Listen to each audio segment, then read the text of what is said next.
అన్నయ్య, నువ్వు సారీ చెప్పడం ఎందుకు? లేదు ప్రీతి, భానుని దూరం చేశాననే నింద భరిస్తున్నా కెరీర్ పోయినా నేనెప్పుడు కుంగిపోలేదు. కారణం నాకంటూ ఒక ఫ్యామిలీ ఉందని.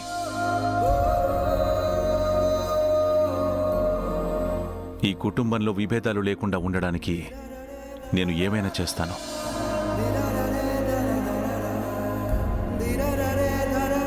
వీరు బావా, గంగలా మాట్లాడకుండా ఉండాల్సింది. ఇకపై నీ పట్ల ఇంకెప్పుడు అలా జరగదు. I'm extremely sorry. ఆగండి బాబు.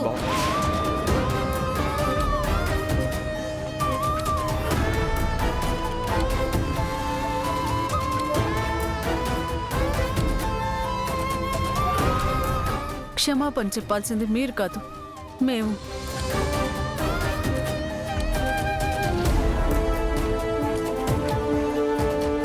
ఒక ఆడపిల్లకు పెళ్ళై అత్తారింటికి వచ్చినాక ఏదైనా తప్పు చేస్తే నీకు మీ అమ్మ నేర్పింది ఇదేనా అంటారు. ఎందుకంటే పెంపకాన్ని బట్టే ప్రవర్తన నడవడిక ఉంటాయి కాబట్టి. పెళ్లి కాకముందు అమ్మగారింట్లో మొండిదనం పట్టుదల చూపిస్తే గారం చేస్తారు, కానీ అదే అత్తారింట్లో అలాగే ప్రవర్తిస్తే అది తల్లిదండ్రులకే అవమానం.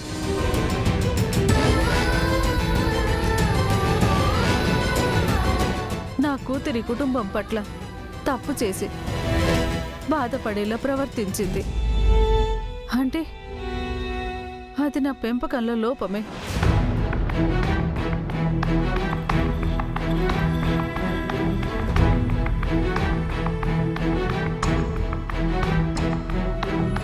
అందుకే మీరు బాబుని నేను క్షమాపణ అడుగుతాను.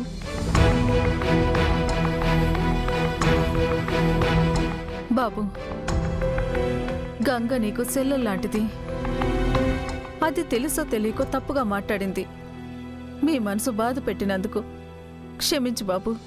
అమ్మమ్మ, వయసులో పెద్దవారు, మీరు నాకు క్షమాపణ చెప్పడం ఏంటి? పర్లేదు బాబు, కూతుర్ని పెద్దింటి కోడల్ని చేసినందుకు మాకు ఈ శాస్తి జరగాల్సిందే. మా గంగ చేసిన తప్పుకి క్షమించండి.